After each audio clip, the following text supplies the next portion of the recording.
If you're having trouble getting your pelvis swinging like a pendulum for all the side bends we're doing, try using one of the balls to help facilitate an easier glide.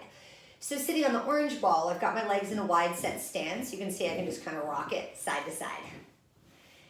If I'm doing an actual side bend, I'm going to take my arm, and as my upper body side bends, you'll see my pelvis rocks towards the same side, so I get that full crescent moon by doing a hip hike and rolling from one sit bone to the other. Now, if you have the bigger ball, that works there too. And you might even find it's easier to roll if your hips are higher than your knees. But that's just my like hula dancer sway. And if I take my arm into it, you can watch my weight shift side to side as I'm rocking my pelvis off the apex of the ball and letting it roll with me. Okay, so that'll loosen up the lower end of your body to do our exercises.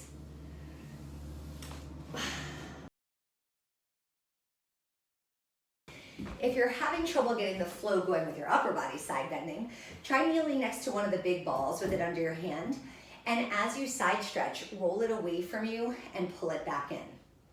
This action gets my working shoulder to drop and to send the ribs over laterally into the side bend.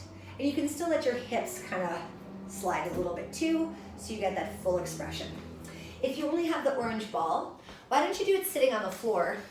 You can do it with your legs crossed or in a mermaid position, but go for the same motion where you're doing a push-pull with the ball to let you fall down and come up. Now, if your posture is more like a wet noodle, you're having no problem getting flow, you're having trouble getting strength and tone through these side bend exercises. So you're gonna work in an actual lateral flexion exercise. If it's the orange ball, lay over the ball with it even with your chest, work with your bottom leg bent and your top leg straight, and we're gonna go against gravity. So you're still gonna slide your arm down your leg, but we're gonna work the muscle contraction to lift up the load of your upper body and your arm. So you'll feel it working all the way along the ribs, into the waist, into the outer hip. If it's the bigger ball, sorry to rush, trying to stay under a minute, get it near a wall so you can put your foot right into that corner.